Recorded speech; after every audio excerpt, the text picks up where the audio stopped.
The secret of Thunder Mountain in the bustling town of Windcrest. There was one place everyone feared, Thunder Mountain. It was a towering, stormy peak that loomed over the town, its summit often covered in dark clouds that crackled with lightning. Legends said that Thunder Mountain was home to a hidden treasure, guarded by a fierce thunder spirit. But no one had ever dared to climb it until now. Leo, a daring and curious boy with a love for adventure, had always been fascinated by the stories of Thunder Mountain. He loved exploring the forests and rivers around Windcrest, and he was known for being fearless. One evening, while he was sitting by the river, an old man approached him. "You've got the heart of an adventurer, don't you, boy?" the old man said, his eyes twinkling. Leo nodded proudly. "I'm always looking for a new adventure." The old man smiled and pulled something out of his bag. It was an ancient map, worn and faded, but still clear enough to read. "This is the map to the secret of Thunder Mountain," the man said, handing it to Leo. "But be warned, the mountain is not for the faint of heart. Only the bravest can make it to the top." Leo's eyes lit up with excitement. "I'll be the one to do it. I'll find the treasure." With the map in hand and his heart full of determination, Leo set off the next morning, ready to face whatever challenges Thunder Mountain had in store. The path of storms. As Leo approached the base of Thunder Mountain, the sky grew darker, and the air crackled with energy. The path leading up the mountain was steep and rocky, but Leo wasn't afraid. He followed the map carefully, which showed a series of ancient symbols that would guide him. The first challenge was the path of storms. Lightning flashed in the sky, and the wind howled as Leo made his way up the narrow trail. Suddenly, a gust of wind nearly knocked him off his feet, but Leo held on tight to a nearby rock, steadying himself. "This mountain isn't going to stop me," he said to himself, pushing forward. As he climbed higher, the wind grew stronger, and the thunder boomed overhead. But Leo's determination never wavered.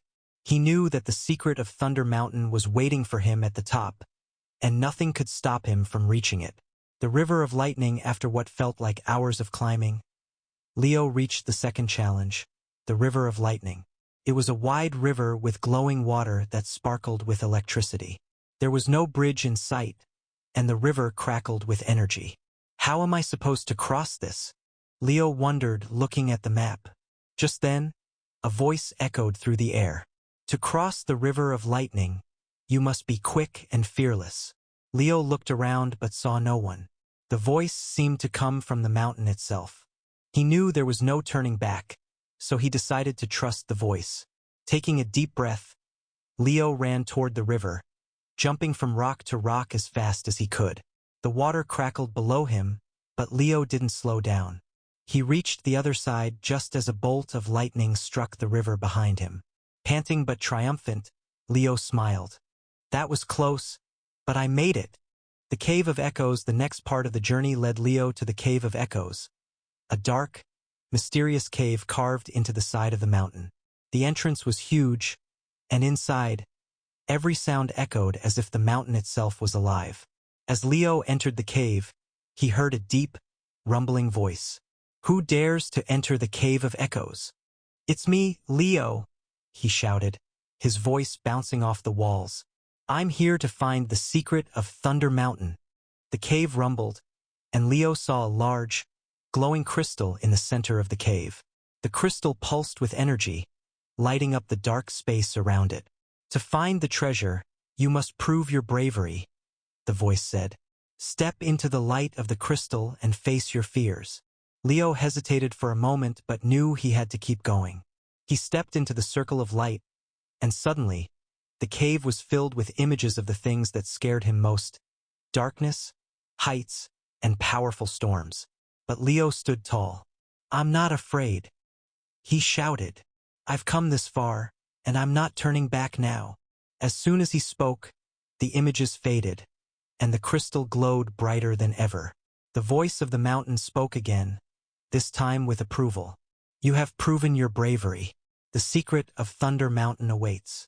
The treasure of Thunder Mountain. With his heart pounding, Leo continued to the top of the mountain. The storm clouds parted as he climbed, and the sky above him cleared, revealing a breathtaking view of the entire valley below. At the summit, Leo found a hidden chamber. Inside was a chest, glowing with a soft, golden light. He had finally found it, the treasure of Thunder Mountain. Leo opened the chest, expecting to find gold and jewels. But what he found was even more incredible.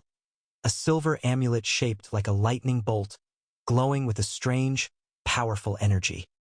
He picked it up, and as soon as it touched his skin, the sky rumbled, and the amulet glowed even brighter. "This is no ordinary treasure," Leo whispered. "This is the power of the mountain itself." As he held the amulet, Leo felt a surge of energy. He had conquered Thunder Mountain, and now he carried its strength and power with him. To return to Windcrest with the amulet around his neck, Leo made his way back down the mountain. The storms had cleared, and the path was bright and sunny.